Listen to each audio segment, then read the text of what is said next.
Retirement of partnership. This is also one of the reconstitution of partnership. Partnership का reconstitution मतलब partners के बीच के agreement का reconstitution. Partners के बीच में जो भी agreement था वो एक पार्टनर चले जाने की वजह से या नया पार्टनर आने की वजह से चेंज हो जाता है. आपस की बातें जो होती है वो चेंज हो जाती है, उसको रिकॉन्स्टिट्यूशन ऑफ पार्टनरशिप कहते हैं. ओके जब एक पार्टनर बिजनेस में आता है तब पार्टनरशिप में चेंज होते हैं. वैसे ही जब आप रिटायरमेंट में एक पार्टनर बिजनेस से चला जाएगा तो पार्टनरशिप में चेंजेस हो जाएंगे.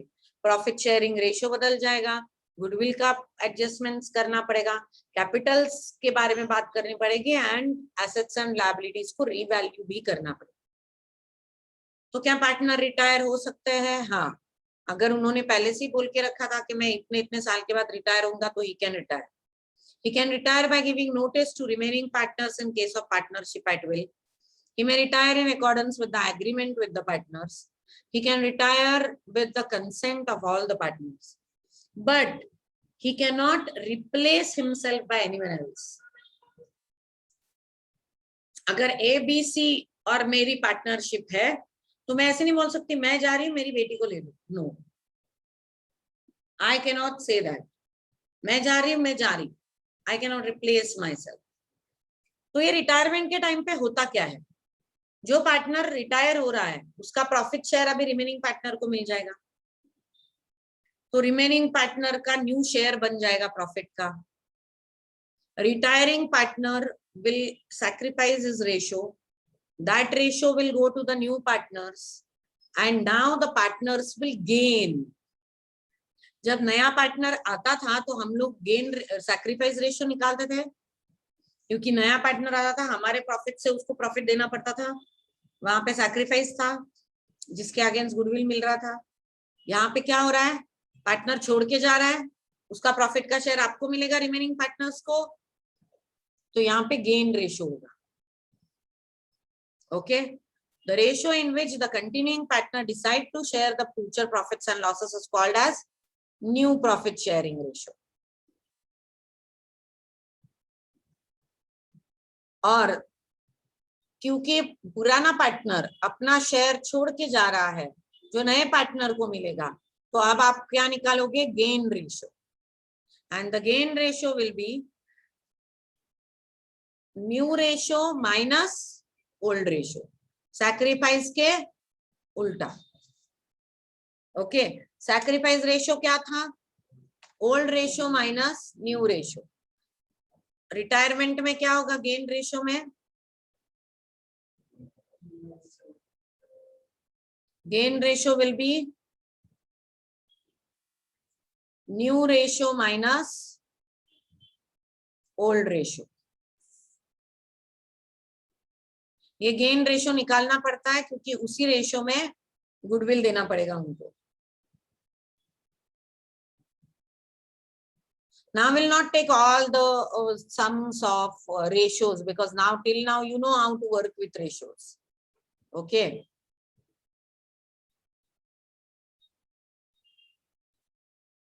ऐसा नहीं कि हम लोग लेंगे ही नहीं, पूरा थियोरी हो जाने के बाद हम लोग. अब ट्रीटमेंट ऑफ गुडविल, क्योंकि पुराना पार्टनर अपना शेयर छोड़ के जा रहा है तो उसको उसके बदले में गुडविल मिलेगा. तो गुडविल की एडजस्टमेंट करना बहुत इंपॉर्टेंट है. So when the goodwill of the entire firm is raised and retained, the entry will be goodwill account debit to partners capital account. अगर ये रिटर्न ऑफ करेंगे तो goodwill account debit to partner capital and it will be written off as partner new continuing partners to goodwill.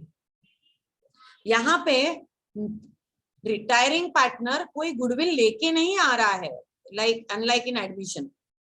Admission में क्या हो रहा था, new partner goodwill लेके आ रहा था. यहाँ पे कोई जरूरत नहीं है उसको गुडविल लेके आने की, कि वो तो छोड़ के जा रहा है, उसको गुडविल मिलना चाहिए उसके शेयर का. तो गुडविल आप अगर गुडविल अपीयर हो रहा है तो ठीक है, फिर रिटायरिंग पार्टनर को उसका शेयर दे देना चाहिए. अगर गुडविल अपीयर नहीं हो रहा है तो हम लोग गुडविल को रेस करेंगे with the entry goodwill to all partners capital and then you will write off as remaining partner capital to goodwill. कभी कभी वो लोग क्या करते हैं, सिर्फ रिटायरिंग पार्टनर जो है उसका शेयर जो होता है गुडविल का उतना ही रेज कर देते हैं और उतना ही कंटिन्यूइंग पार्टनर के कैपिटल अकाउंट से उसको दे दिया जाता है. The entry will become goodwill to retiring partners capital account. और वो गुडविल ओल्ड पार्टनर्स में बढ़ जाता है गेन रेशियो में. In case goodwill already appear in the business, it will be treated as a regular asset and it will be adjusted through revaluation. क्योंकि ultimately revaluation profit loss सबको ही मिलेगा ना. So the treatment of goodwill is very, very important. If goodwill already appear in the books of the business, then you will treat it like a normal asset. If goodwill does not appear, you will raise the goodwill, full goodwill will be raised and retained, full goodwill will be raised and written off, or only retiring partners goodwill will be raised and written off. So you will write all the formulas for and all the entries for treatment of goodwill.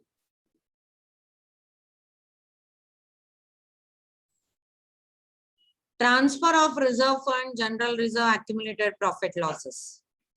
जो भी accumulated profit losses होंगे retirement के पहले सब partners को वो transfer किए जाते हैं, क्योंकि ये accumulated profit loss पे रिटायरिंग पार्टनर का भी उतना ही हक है.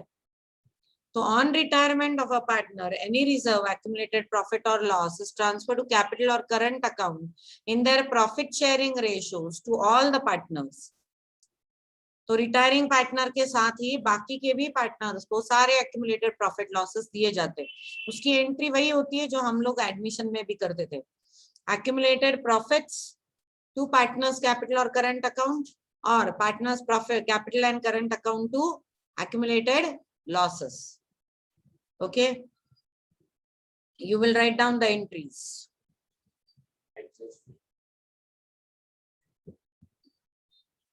Transfer of accumulated profit losses हो गया है. Now the next thing that we will decide is discusses revaluation of assets and liabilities. ये same वही entries होगी जो हम लोगों ने admission में की थी. If assets are going down and liabilities are increasing, it will be revaluation to assets to liabilities. If assets are increasing and liabilities are going down, it will be yes. Assets liabilities to revaluation. Okay, revaluation के debit में क्या जाएगा? Asset increase, liability decrease. Sorry, asset decrease, liability increase, loss. और revaluation के credit में जाएगा asset increase, liability decrease. Then next, adjustment of capital of the partners. अब जैसे हम लोगों ने एडमिशन में किया था कि रिमेनिंग पार्टनर्स या सारे पार्टनर्स का कैपिटल एडजस्ट करना, वैसे ही हम लोग अभी इसमें करेंगे एडजस्टमेंट ऑफ कैपिटल. तो रिमेनिंग पार्टनर्स का जो कैपिटल है वो एडजस्ट करना है उनके प्रॉफिट शेयरिंग रेशियो में. अब ये एडजस्टमेंट होता है कैश के थ्रू या करंट अकाउंट के थ्रू या लोन के थ्रू. ओके, कम पड़ गई तो उनको कैश लानी पड़ेगी या देनी पड़ेगी. अगर ज्यादा है तो आप लोन में ट्रांसफर कर सकते हैं, अगर कम या ज्यादा है तो आप करंट अकाउंट में ट्रांसफर कर सकते हैं.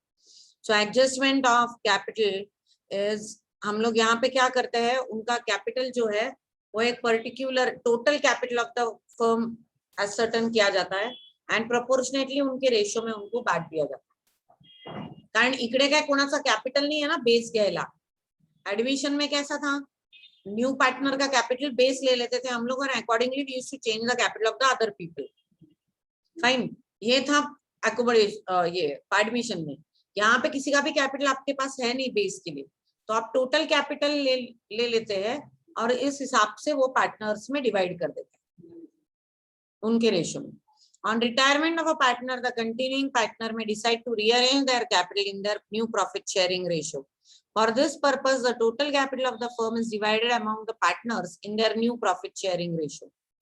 New capital balance is then compared with the latest balance, and any surplus deficit can be adjusted through current account, loan account, or bank account. Okay, they have given you the entries, so please pass the entries. ascertainment of retiring partner share of profit on retirement. जब एक partner retire हो जाता है तो उसे क्या क्या मिलना चाहिए? पहला तो उसको उसका गुडविल का शेयर मिलना चाहिए, उसको रिवैल्यूएशन का प्रॉफिट लॉस मिलना चाहिए। ओके, अगर उसे कोई एसेट देनी है तो वो मिलनी चाहिए जो कुछ भी तय हुआ है। और एक चीज जो उसे मिलती है, वो जब वो रिटायर हो रहा है तो पिछले बैलेंस शीट से अब डेट ऑफ रिटायरमेंट तक जितना भी प्रॉफिट है, सपोज पिछली बैलेंस शीट बनी 31 मार्च को और ये बंदा रिटायर हो रहा है 1 अगस्त को, तो he was in the business from अप्रैल मई जून जुलाई, तो 4 महीने का प्रॉफिट का शेयर जो है वो उसको मिलना चाहिए। अब 4 महीने का प्रॉफिट निकाला तो नहीं होता है हमेशा, तो ये प्रॉफिट पिछले साल के प्रॉफिट के हिसाब से निकाल के एज पर पिछले साल का प्रॉफिट, अगर पिछले साल का जो भी प्रॉफिट है सपोज 16,000 है तो साल भर का 16 था 12 महीने का, तो 4 महीने का कितना हुआ उतना निकाल के उसको वो प्रॉफिट दे देना चाहिए। And this will go to the retiring partner's profit capital account or current account as P&L suspense. Fine, तो जब भी ये रिटायरिंग पार्टनर कभी भी, जनरली रिटायरमेंट तो हाथ में होती है तो ये लोग जनरली ऐसे करते कि ईयर एंड वगैरह के आसपास ही रिटायर हो जाते, तो वो आसान रहता है कैलकुलेशन में। लेकिन अगर कभी बीच में रिटायर हो रहा है तो पिछले बैलेंस शीट से जब रिटायरमेंट के डेट तक जितना भी प्रॉफिट आया है उसको एस्टिमेट करके उसमें से उसका शेयर उसको दे देना चाहिए retiring partner. And you will open a new account called P&L suspense account, और वो प्रॉफिट उसको चला जाता है। Entry is P&L suspense to retiring partners capital account और करंट अकाउंट। अगर लॉस हुआ होगा पिछले साल में तो आप लॉस ट्रांसफर करोगे उसको approximately. Okay, and now the retiring partner will get all his money, जितना भी, अब देखो ये सब आपने उसके करंट अकाउंट को डाल दिया, general reserve accumulated profit loss, revaluation profit loss, asset taken over, goodwill, everything will gone to his capital और करंट अकाउंट। अब एंड में ये तो पार्टनरशिप छोड़ के जा रहा है, तो अगर करंट अकाउंट होगा तो वो कैपिटल को ट्रांसफर कर देना है, अगर कैपिटल होगा तो वैसे ही। अब ये सब कुछ उसको जाने के बाद now you will pay him.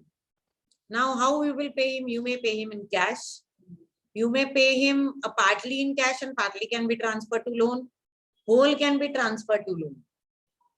Okay, so at the end you will pay the amount to retiring partner, lump sum पे कर सकते हैं आप इकट्ठा सारी अमाउंट, या आप इंस्टॉलमेंट में पे कर सकते हैं, या आप उतनी अमाउंट उसको उसके लोन अकाउंट को ट्रांसफर कर सकते हैं और उस पे आप उसे इंटरेस्ट दे सकते हैं।